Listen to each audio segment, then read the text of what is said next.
तू गायक होकर वंदे गीतों को तू गाता है, हरि गुण कभी ना गाया, गायक हुआ तो क्या हुआ। हमारे अंदर अहंकार नहीं होना चाहिए कि भगवान ने हमें इतनी सुरीली आवाज दी, भगवान ने हमें इतना पावरफुल ताकतवर बनाया, मोटा बनाया। कहा गया मनुष्य के अंदर 37 प्रकार के अहंकार हैं। कितने प्रकार के मैया? 37 प्रकार के अहंकार हैं। कौन कौन से? जाति अभिमानस्या, धनो अभिमान मूर्खता, बल अभिमानो इति नरको, ज्ञानी गुणा संगता। हमारे अंदर बल का अभिमान, जाति का अभिमान कि हम बहुत बड़ी जाति के हैं, बहुत उच्च जाति के हैं। हमारे अंदर शरीर का अभिमान, रूप का अभिमान, अनेक प्रकार के हमारे अंदर अभिमान समाहित है। और यही अभिमान हमें परमात्मा से दूर कराते जा रहे हैं। यही अभिमान हमारे लिए घातक है, यही अभिमान हमें परमात्मा से कोसों दूर कराते जा रहे हैं।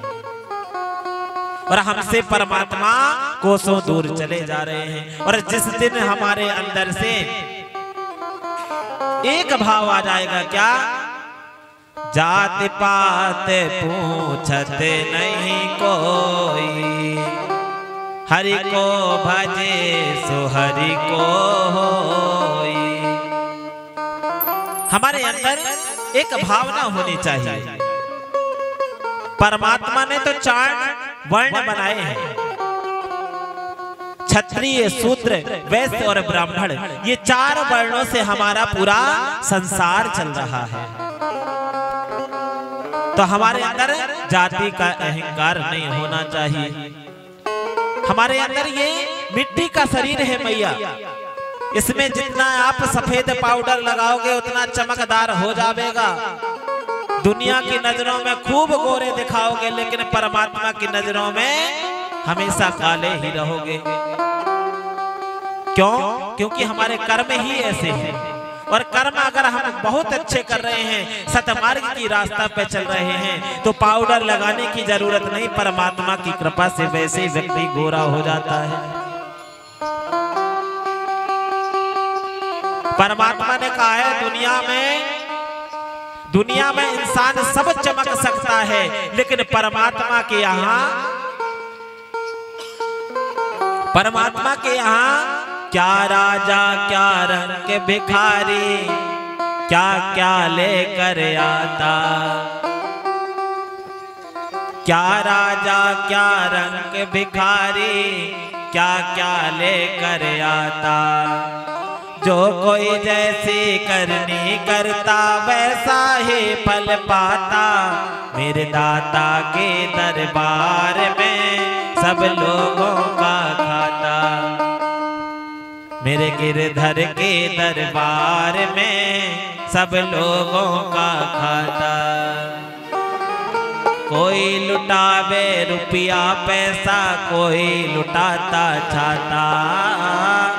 कोई लुटावे रुपया पैसा, कोई लुटावे छाता।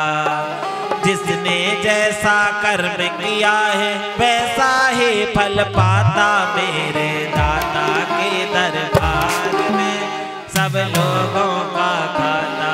तो मैया हमारे यहाँ कोर्ट कचहरी में जाकर के हम खूब रुपया लुटा देवे और खूब रिश्वत दे दे, लेकिन जो हमारे परमात्मा के पास कोर्ट बैठा है, कोर्ट का मतलब कौन? यमराज।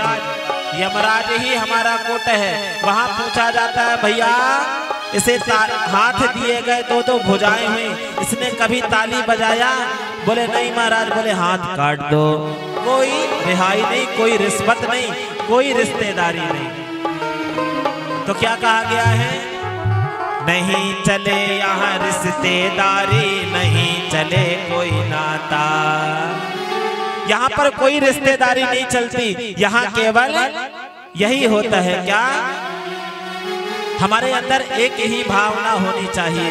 यहाँ पर केवल एक ही भाव होता है, तुम्हें अपना बना बैठे, जो होगा देखा जाएगा।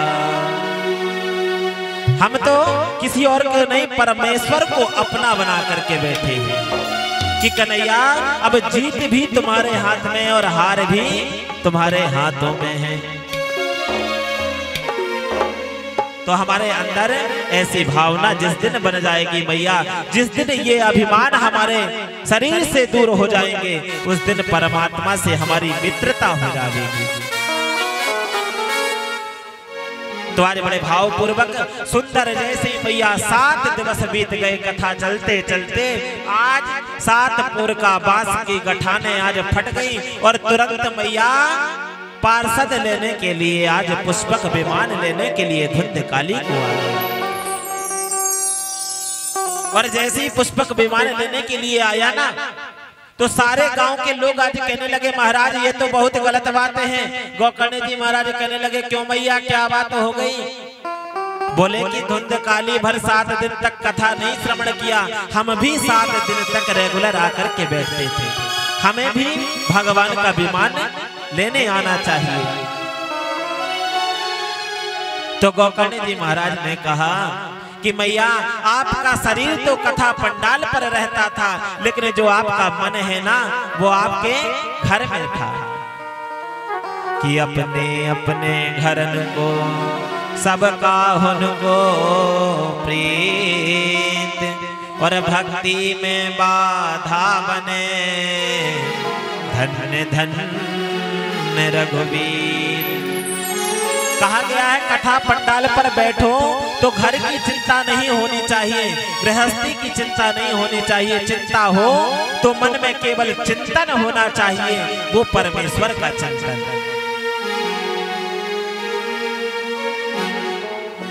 तो हमारे अंदर जिस दिन ऐसा भाव आ जाएगा कि हमारा शरीर तो यहाँ पर पड़ा हुआ है मैया, और हमारा जो मन है वो परमात्मा के चरणों में लग जाए ना, तो ये जो कथा चल रही है ये कथा नहीं, ये अमृत नजर आने लग जाएगा।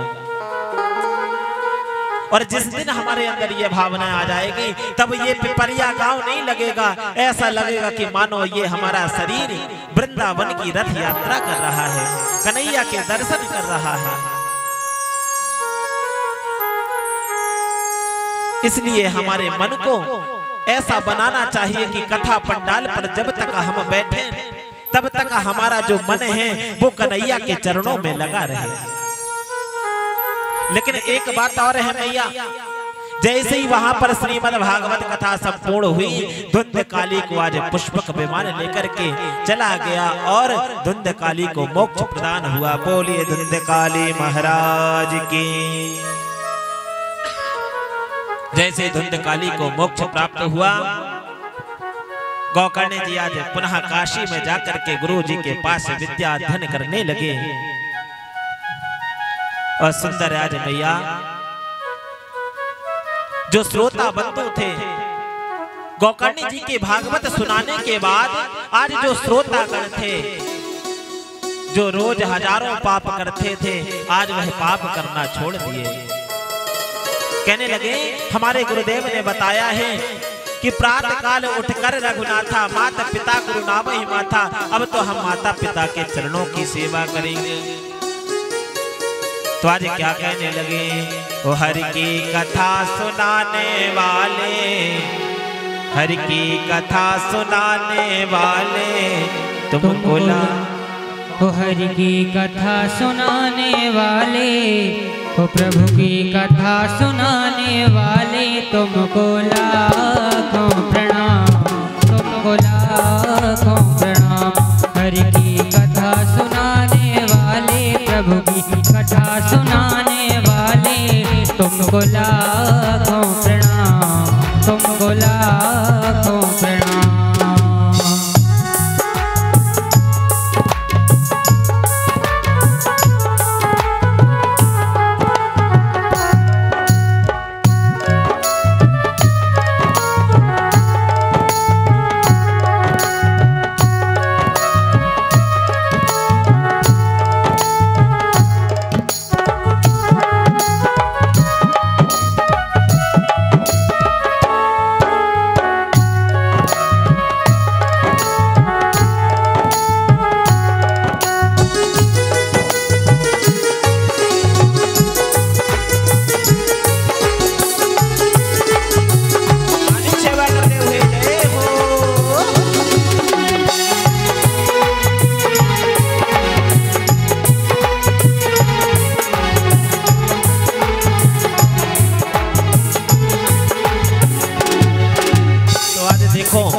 व्यक्ति थे, क्या कहने लगे गोकर्ण जी से, वो हम लेकर विष का प्याला जा रहे थे यम का